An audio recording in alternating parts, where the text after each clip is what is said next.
All right. Welcome to Halitics. I'm Hal Ginsberg on Thursday. And yeah, I was kind of taken by this headline. I have to admit, this is from US Daily Report, whatever that is. I don't really know. But I was, struck about Elaine Chao. She's the wife of the former majority leader in the Senate, the current minority leader, Mitch McConnell. She's former labor secretary from a very, very wealthy family. And I guess I was kind of like, what's going on with Ms. Chao, given that her husband's clearly going through some pretty significant health issues, freezing up twice. Apparently, these are seizures consistent with a concussion, secondary to a concussion he received a few weeks ago after a fall. Falls are obviously very, very problematic for seniors. And although I wouldn't call Mitch very old, he is in his early 80s now. And that, is when a lot of men start to really decline. So we're seeing that here. And, my interest in families, I think we all share that to a degree, kind of jumped out. I'm like, well, I wonder what's going on with Mrs. Chao, with Ms. I shouldn't say Mrs. Ms. Chao, because she doesn't have his last name. I guess if it was McConnell, then we could call her Mrs. McConnell, or we would call her if her last name were McConnell, but it's Chao. So I looked at this article a little bit, and I was really curious, how are we possibly going to blame her? He's an adult. He chooses to go out there, and I don't think US Daily Report is probably a particularly credible source. I do want to play this video for you, and then we'll get to the story. I will not take up too much time on this story, although it does have some interest and I think relevance. It's not as important as some of the other topics I want to get to, including following up on what we discussed yesterday, or what I discussed yesterday with respect to Dr. West. But here's a video. Let's see. There we go. That's from Fox. Very brief. And yeah, I got to tell you, mortality's on my mind a little bit just because of my, family situations. People I know, people I care about have been getting either sick or, in case of a very close college friend, dying at only 59 years old. So here's McConnell, certainly not one of my favorites, one of my least favorite people, but this is, I think, a little scary. So let me play this for you. What are my thoughts about what? Running for re-election in 2026. That's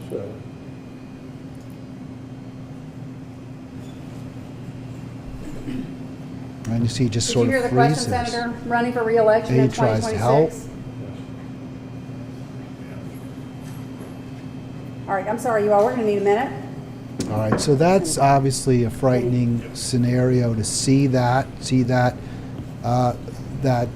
very powerful leader just completely frozen at the podium there, and apparently it was and then he kind of recovers a little bit, but Somebody else have a question? Please speak up. seems as though he's really struggling. And I read about this. Apparently, this is some kind of a petit mal seizure. There's grand mal, but it could also be grand mal. Grand mal's the whole body kind of starts to fall apart a little bit. Doesn't look like that's what was happening there, but certainly McConnell not doing great. And I was, as I mentioned earlier, curious about what was going on with Ms. Chao, his wife, Elaine Chao, former, and again, this is a very powerful political dynasty. I think you'd put them right after, obviously the Clintons, the most powerful, but neither one in office. So is there anyone else who's got an office, and they're not both in office right now, but McConnell still is. Not sure if there's any other family, the Bush family. No one's in power right now. So this is a curious situation. And I was wondering, how would you blame Chao? And if you read the article, there's really no blame to be attached to her.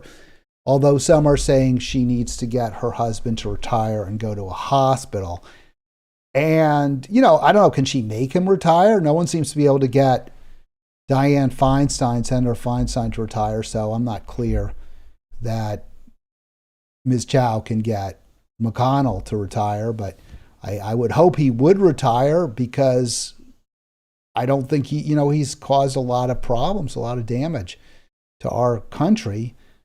Over the years, he's been a huge roadblock to any kind of progress we might make. So it would be nice if he stepped down.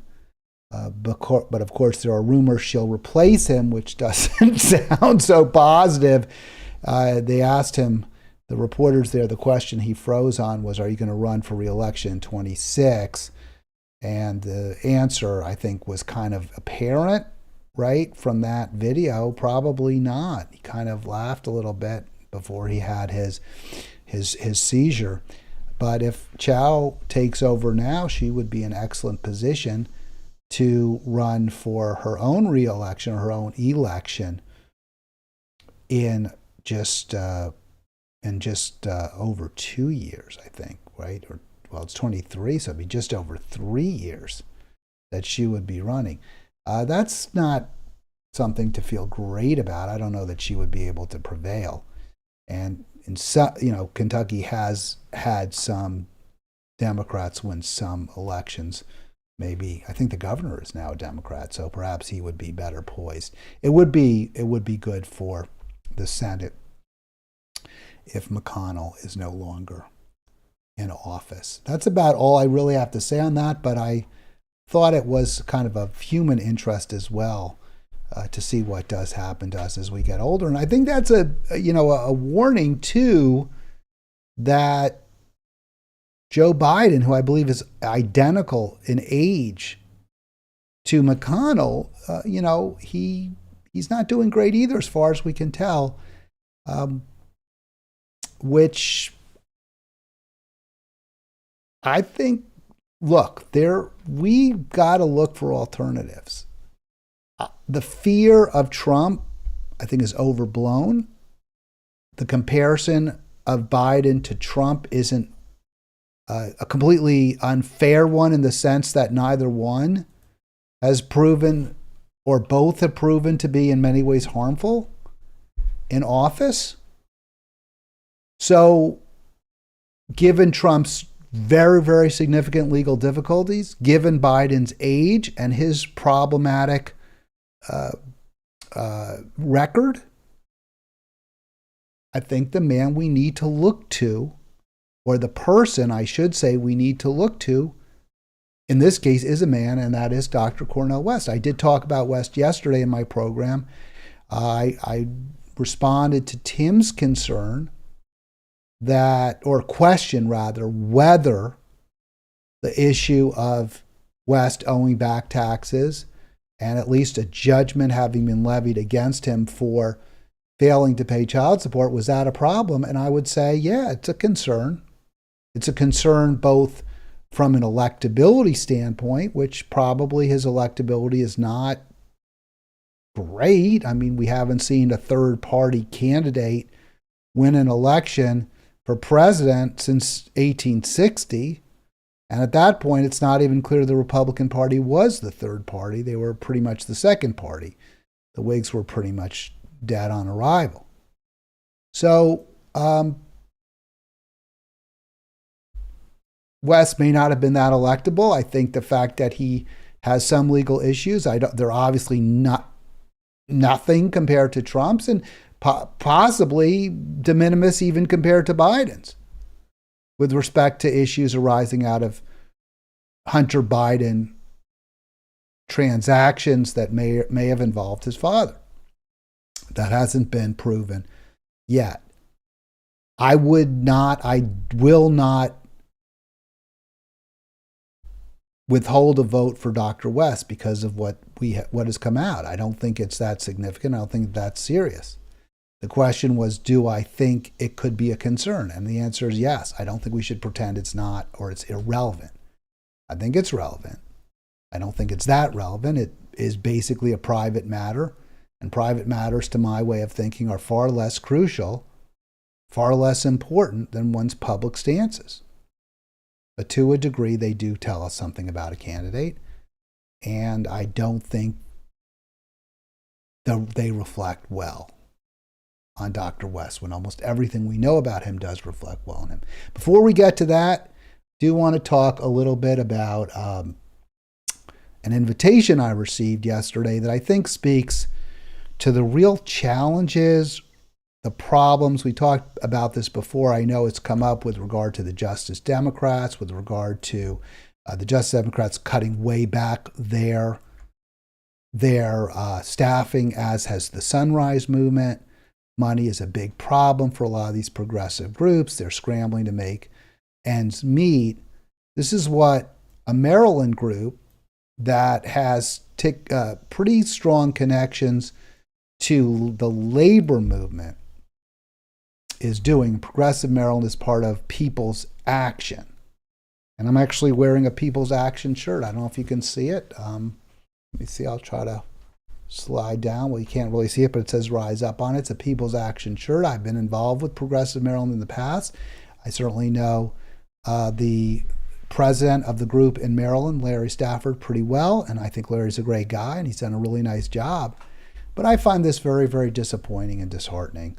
So Progressive Maryland's annual gala is Thursday. I guess it's annual. I don't know. I don't remember last year. Maybe they did one, maybe they didn't. But it's going to be a cocktail and networking hour, highlighted by remarks from Representative Jamie Raskin. And I, as you know, have major problems with Jamie Raskin. We talked to Bill Neal about Raskin, about his pro-war, his warmongering of late, his using Trump as a distraction from the very, very significant problems and regressive stances of the Democratic Party.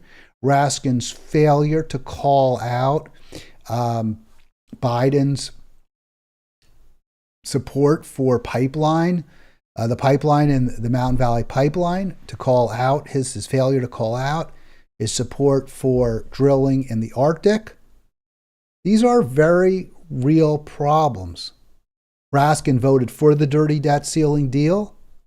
Raskin had zero problems voting for Hakeem Jeffries. This is not a progressive. For Progressive Maryland to platform him, to use him as their keynote speaker, I think is very, very problematic. It reflects poorly on the organization. And it certainly reflects, and by the way, we've got somebody writing in Russian in the chat, so hello, Russian speaker. I would love to I'd love to know what you're saying. Maybe you can put that in English or put it in Google Translate so we'll all understand you. Maybe this is some sort of humorist someone saying I'm Russian because I'm criticizing Raskin, who, said there's no daylight between us and Zelensky. I think this is just, reflects that we cannot consider many groups that call themselves progressive really aren't. They're not on the side of the working people. And they're not on the side of peace. This is also consistent with what we talked about yesterday when I pointed out that even small dollar donors to progressives are not necessarily that progressive. They're progressive when it comes to identity issues. They're not progressive when it comes to economic issues. They're not necessarily progressive. In fact, they're globalists.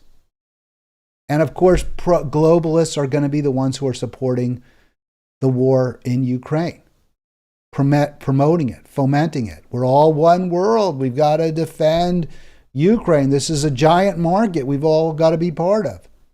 So given the fact that those are the donors, those are the people who are going to most likely be looking to network, which is what Progressive Maryland is offering you at this gala event, it's no surprise that they would view Jamie Raskin as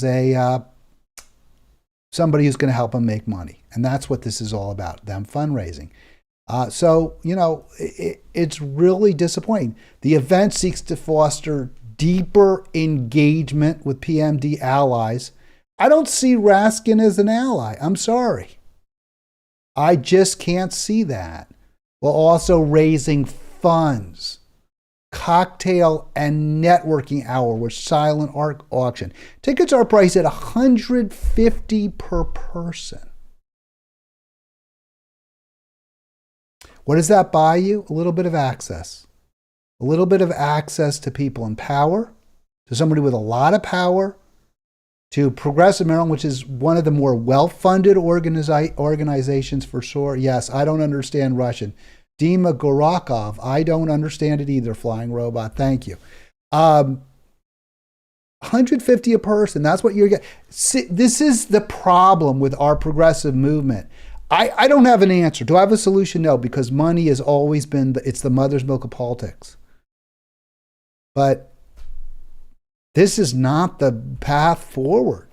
It's very, very disheartening. And I'll tell you what, the constant focus on money is, look, that tells you something about this group for sure. But I want to say, my concerns about Dr. West in part are due to his not being particularly money savvy, to his not focusing on money, which is, I think, an argument in his favor to a very significant degree. Now, there's a big difference, right? There's a gap. What we know about Dr. West from what he's told us is he didn't record the payments to his child support payments correctly. He didn't record them. He says he made them. I'm certainly willing to believe that. I certainly believe that. He's always struck me as particularly honest. So he says he paid them but didn't record them. That's a problem. You got to be better about your record keeping. But he also wasn't good about paying his taxes. And even though, despite having a significant income, again, that is a responsibility, we expect people who run for office to meet.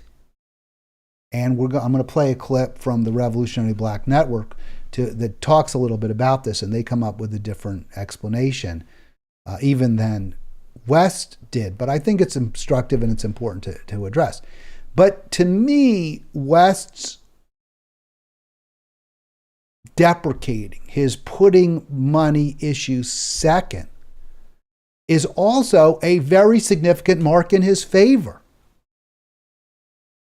He has a higher priority than that transactional relationship that we have discussed is so debilitating to our society, so depressing, makes us all lonely, unhappy, because we look at people as a means to an end. How can we get, so as you see in this invitation, $150, you want a net, you're paying for you're paying $150, you're getting something out of it.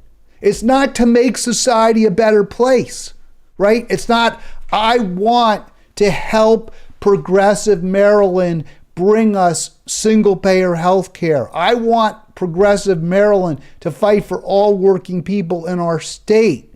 This is to foster deeper engagement with our allies, raise funds, network. Yes, it does say to support the progressive movement. But we don't, what is the progressive movement? It's not specified. There's no specifics. And you're paying a lot. I think you expect something for that. Now, you can get a discount. Young professionals. I was really struck by that term. Young professionals age 30 and under can get a discount at 75. It's still a lot of money. That's not a nothing payment. And the term professional really jumped out at me. So does that mean, and obviously anyone is welcome to pay the $75 if they're under 30, right? I mean, you don't have to be a, quote, professional. But the term professional means generally somebody whose job depends to a degree on having an advanced degree. That's what I understand it. So a teacher has a teaching degree, usually a master's now. A lawyer is a professional. A doctor is a professional. Are they saying working people aren't welcome? Are they saying if you're a restaurant server, because I don't think most people consider that to be a professional job. You don't need to have some kind of advanced degree or experience to get that position.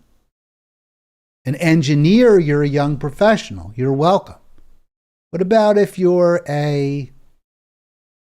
you work in a machinist shop? What if you're on an assembly line? You're a seamstress. I don't know what the right term is. Somebody who sews. Are you not welcome because you're not a professional? Is this recognition that only professional folks, stockbrokers, are going to be able to afford even a discounted rate of $75? I think this really tells you where we are in the progressive movement. One of the concerns that many have raised about organizations like Progressive Maryland, like the one I was formerly a staffer in, that would be Our Revolution. By the way, I did ask Carlos, if you remember Carlos Childs, to join me today to talk about this because he has experience with Progressive Maryland also. And I wanted him to weigh in on the Dr. West situation. He couldn't make it today. He will be with us in a couple of weeks, and hopefully we can revisit those. I think he would be very informative, would provide a really good perspective based on his record. And also because he's young. He's under 30. So how does he view that statement, young professional? One of the concerns that many raise about the progressive movement, progressive organizations like Democratic Socialists of America is we're white, we're professional looking, we're educated. I am frankly more troubled by the class divide than the race divide in these groups. I think that, and Larry, for those who care, who's the chair of Progressive Maryland, is an African American. The organization does tend to be more white, but perhaps it's a little more integrated than some. I'm more troubled, frankly, by the classism that we see, by the failure to embrace poor, struggling, working people as fully involved, and to find folks who want to get involved. The issue of multiracial, multi-ethnicity is important, and I'm not diminishing that, but I do believe that there are groups that do appeal to African Americans, and maybe they're the ones that African Americans join, that have, as a more the focus and the leadership is more African American centered, and that's fine. That's fine. Where I have an issue is that we're not looking for a multi-class or a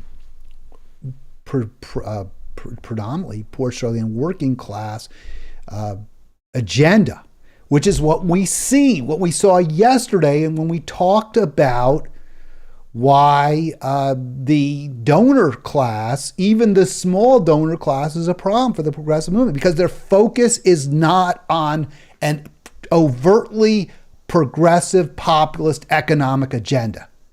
And we see that writ large in this invitation. All right, before we get to Dr. West, I do want to, one of the issues that we do have to bear in mind, and there's Crystal Ball, I don't have the video. Crystal Ball is getting a lot of flack from the far left for stating that she believes Dr. West's candidacy is going to be is going to help Donald Trump. Now, I think I said something similar the other day, and I said, well, that's too bad. I didn't say, oh, that's how, therefore we shouldn't support Dr. West. But I think that I shouldn't have said that. And the reason I don't believe I should have said, though, the reason I believe I shouldn't have said that is I'm not convinced that Dr. West's candidacy, candidacy.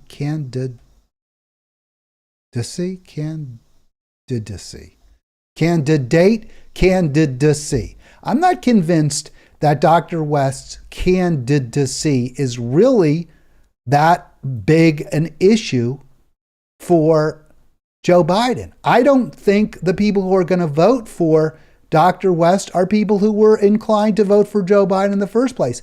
Example, if I do vote for Dr. West, I wouldn't have voted for Biden in the first place. I am right now planning to vote for Dr. West because I wouldn't vote for Joe Biden. I don't believe Joe Biden is a positive influence in our on balance.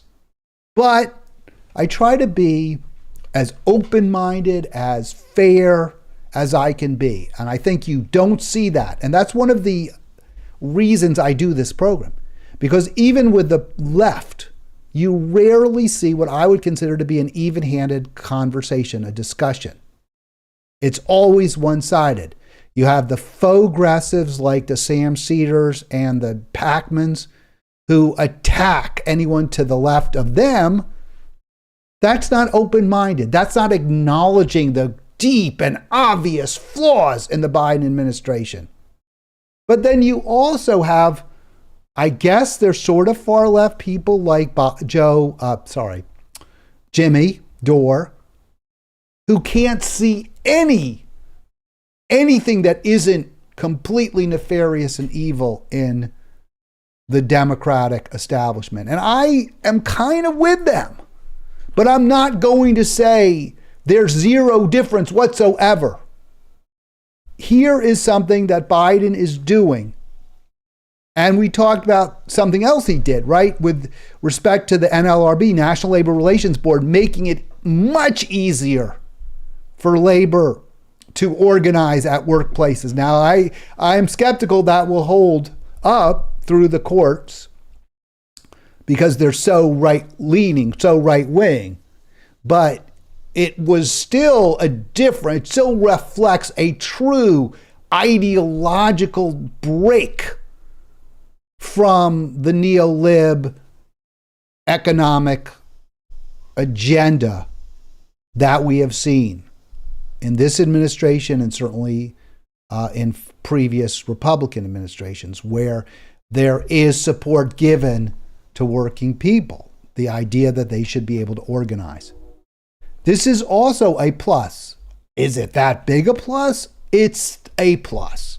Biden administration adds insulin to drug price negotiation list, and major blow to Big Pharma. This is from The Intercept. The Intercept gets heat also for being a little bit too close to the Democratic establishment, but they get a lot of things right too.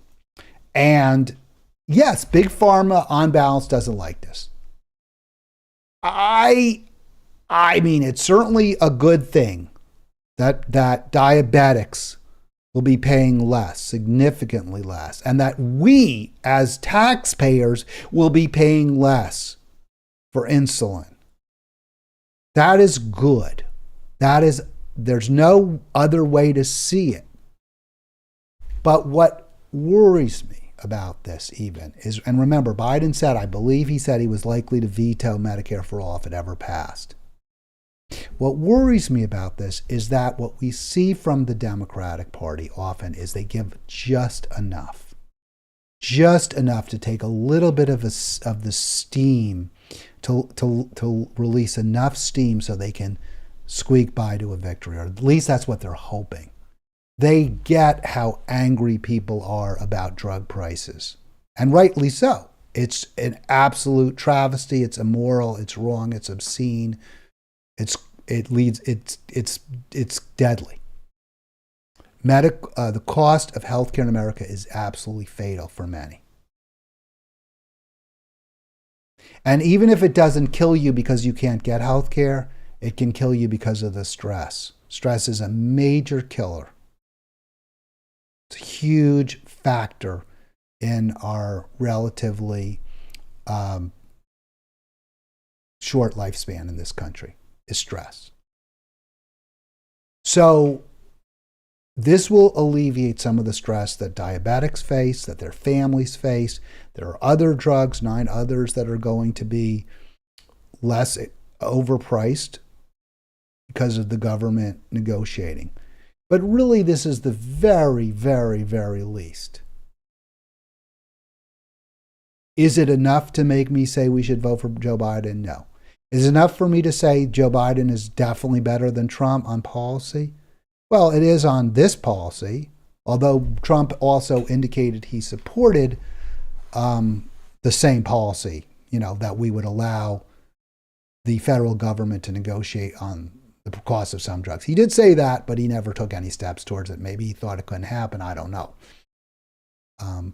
I don't know whether he'll move to repeal it. Remember, he did move to repeal the Affordable Care Act when he was president, which was the wrong thing to do.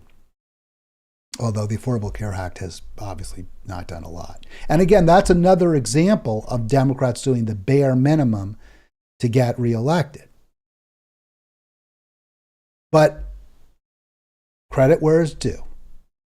Biden is pushing through. This was through the Inflation Reduction Act, and it will reduce prices, and it will save us money, and it will take a little bit of the power away from Big Pharma. Not a lot, a little. They'll still negotiate other prices. They'll still try to make the profit margins up in other ways. It's not Medicare for all, but it's better than nothing. Take that as you will. It's not enough for me to stop supporting or to reconsider my support for Dr. West. So, Dr. West, let's get to it. Here's the post that got this whole conversation going. This was from Tim, and I just want to again thank Tim for bringing this to my attention, because I wasn't aware of this controversy. It's really kind of blown up lately. I think Packman really brought this out. Dr. West certainly didn't implode. I do think this is a bit of a problem. I still support Dr. West. I decided to do a lot of research, and I guess I'll do what word am I trying to look for here? I'm going to do in the order that I did the research. It's going to be chronological. So the first research I did, or the first source I went to, I saw this video from Revolutionary Black Network, and I wanted to play it for you. I think these guys are good. A lot of times I really like them, what they have to say. Sometimes I don't. I thought this was interesting. I'll play it for you. I won't give you my take right away. I thought this was a very, very interesting take on the debt question of Dr. West. So here we go. And I sent you guys this text when I first saw this. All the RBN members, I just sent you my reflection on it. All right, so let me just stop that real quick. They always put that little thing. So he posted that, gentleman posted, that's not Nick. Nick is the other guy at the top. For the past 50 years, I've been facing heavy financial responsibilities to family and friends. I've always made my priceless children high priority, even with lavish treatments that are not on the records. We talked about that. You got to put those in the records. The wave of IRS fees, audits, liabilities, etc., are why he's struggling, and he points out this is a lot of what West said to Tim Brown, that we played that clip yesterday. I'm not going to replay it, but here's what RBN has to say, and I thought this was very interesting. And these guys are commenting on what Brianna Joy Gray said about Dr. West. So here, let me play the rest of it, and then we'll get to what Shade has to say. And what he's taught, what do you mean you're living paycheck to paycheck? Maybe it's unique to Black culture or Black upper class culture, but this is very common. Somebody in your family blows up, that means they're lifting multiple people in that extended family out of poverty. So you see this a lot in sports. If you think LeBron is just paying for his extended family, LeBron is paying for all types of cousins, all types of aunts, rich car notes. This is what happens in the black subculture when people blow up. All right, so I thought that was really interesting. It wasn't something I had really thought about. But I think it's important to also note, and to note also in that clip, and let me see if I can get it. I'm going to try to mute it here, where West says in the tweet that he has faced heavy financial responsibility to family and friends. Now, I don't, he talks about this as black subculture. I would venture to say probably poor whites who come up from very challenging circumstances also take care of their families and extended families as well. But this may be more significant for one reason, because African Americans are disproportionately poor compared to white Americans. So this is a bigger factor. And the host talked a lot about LeBron. So I think that's a really interesting take. I wanted to, however, go to, whether that take, and certainly West gives a little bit of credence to it by saying he's taking care of his responsibility to family. But I also looked at other sources, is that accurate? And how relevant is it in the end? Certainly it doesn't, is excuse the right word, doesn't explain failing to record what you give. You give money for child support. If that's going to ever be an issue, you got to record it. We already know that. Now, it's got to stop me. I just want to get through this. I'm stopping me from voting for West. But I did try to get, and he is a somewhat, I don't want to say secretive. I don't think that's the right word, but he keeps his family somewhat quiet. He doesn't talk a lot about family. It's not really his issue. Dr. West is a very public in his public life, and he's private for his private life. So he talks about politics all the time when he's out in public. He very rarely, if ever, talks about his family. So I did go back to New York Magazine. I found this article. I don't love the title. I want to be like Jesus. I feel like the article's a little bit snarky, a little bit negative towards West. I didn't like that. But this was as much as I could find about his background. So he was not from a very poor background whatsoever. I don't think we should make any of assumptions like that, right, whatsoever. And I think the host of RBN was saying, well, it's not about him being poor, it's about him being black. But certainly if your family is a struggling one, you're going to feel much more responsibility to help take care of them than if you're from a middle class background. He grew up, and according to New York Magazine, middle class, mom a school teacher. I don't know what being a civilian on the local Air Force base tells you about his dad, but obviously he was employed by the government, so he had at least, that. He had a relatively secure, I suppose, income. So that doesn't really support the narrative that we're trying to find, that West had these, he had obligations to his family that were struggling. It doesn't quite support that. It doesn't belie it. There may be other members, extended family that he does need to support. He may feel obligations to his family at this point. There's a lot more in here, and I want to respond to you, PT. I will in just a moment, Shade.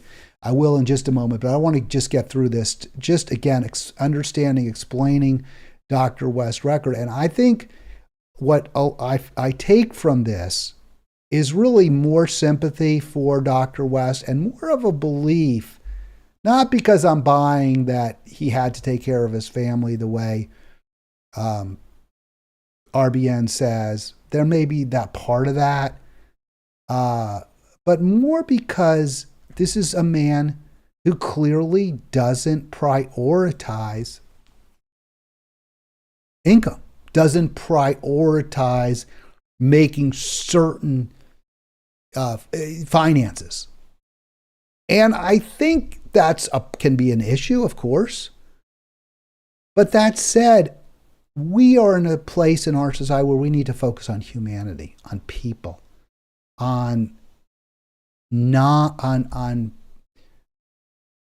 life, that we cannot, and as he would say, precious life, that we cannot price. And I think that's what we see in his career. So going back, Dr. West has been a public intellectual at least since, I believe, the 1980s. He's 72 now. In 2006, he fired his Speakers Bureau, and I noted that his new group, I think it's called AAE, All American Exchange, something like that. He's charging somewhere between 30 to 50 grand for a live speech. In 2006, he fired his Speakers Bureau and put Tavis Smiley in charge. Smiley says his involvement in West's career is for West's own good because West is too prone to donate his talents for free. So that really does tell you what I think we see in Dr. West is this is somebody who is not prioritizing income. He's not prioritizing his future security financially. His concern is the well-being of people in our nation. This, by the way, was back in 2012. So I think we give Tavis Smiley a lot of credit, assuming this is accurate, for really helping out West with his finances. And he points out also, I have to protect him and his earning potential. I'm a lot younger, and someone's got to take care of Zaytun. So that's the daughter who now is an adult. I think she was born in 2000.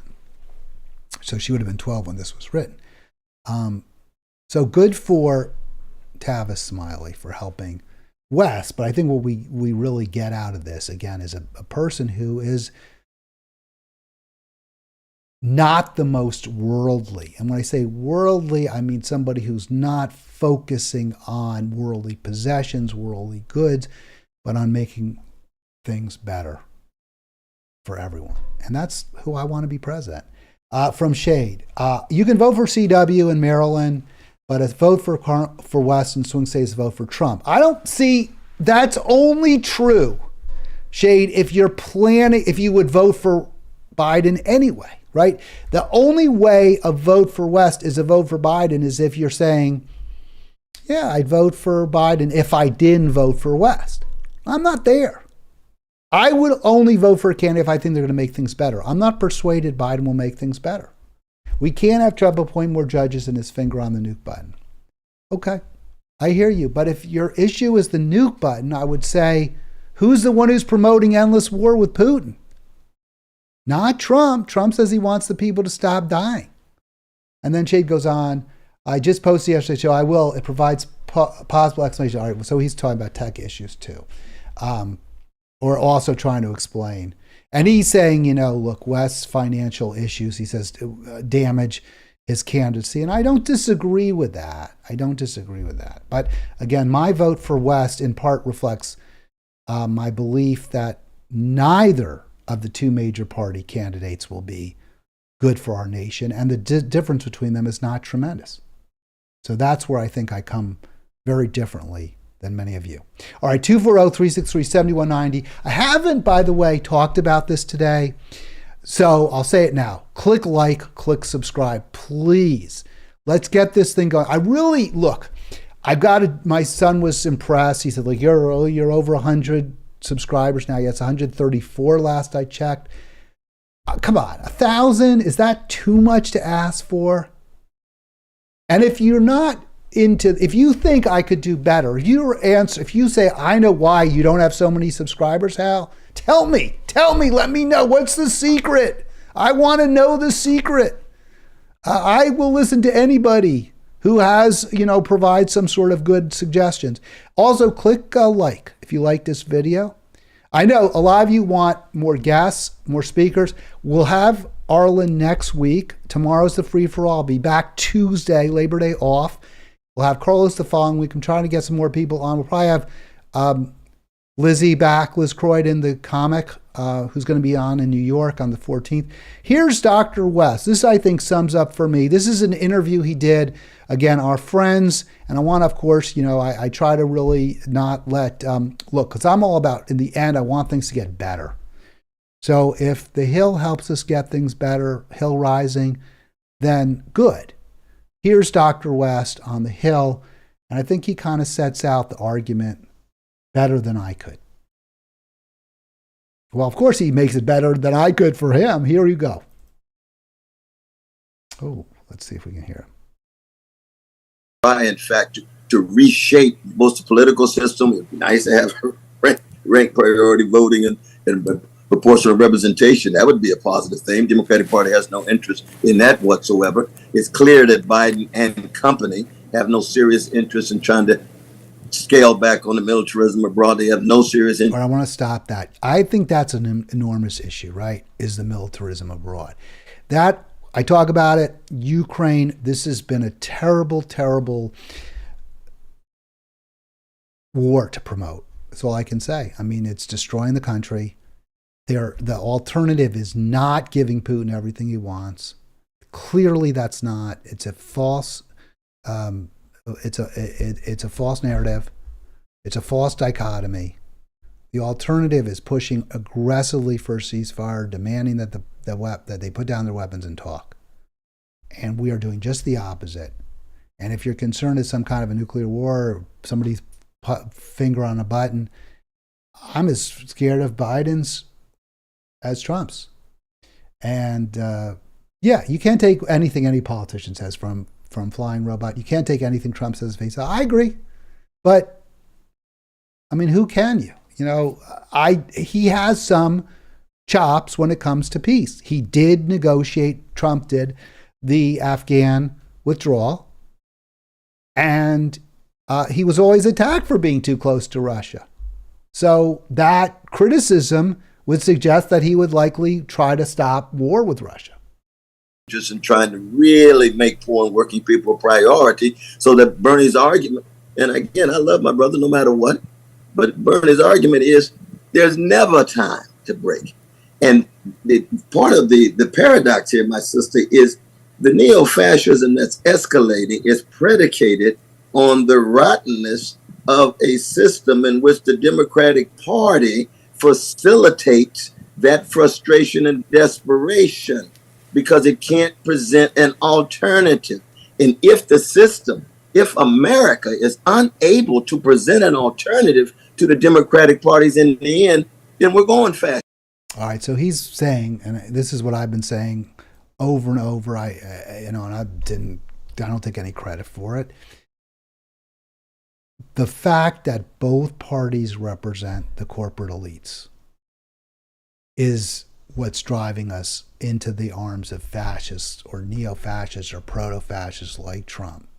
And frankly, proto-fascists like, who's the guy down in Florida? He's horrible. They're all awful. Ramaswamy, all of them. But I'm thinking of I can't remember the guy's name now, the governor down there in Florida. He's horrible. So this is what, is he the governor or is he a senator? I can't even remember. I guess number 2, right? Listen, I'm going to go. The comment, though, that you can't take Trump says at face value. Yeah. Again, the fact that Trump has made some fitful efforts to tamp down, to reduce our military footprint abroad is an argument that he is not that much worse or that Biden isn't that much less bad than Trump. And if the difference between the two candidates, the duopoly candidates, is de minimis, then that is the reason, I believe, a very, very strong reason to vote for the really good candidate. Because it's not going to matter that much one way or the other. Even if West can't win, it won't matter that much in any case. All right, I'll be back tomorrow for the free-for-all. Hope you join me. Thanks for the comments. Really appreciate those. Have a great afternoon. Or morning if you're watching this on the left coast and it's still morning there.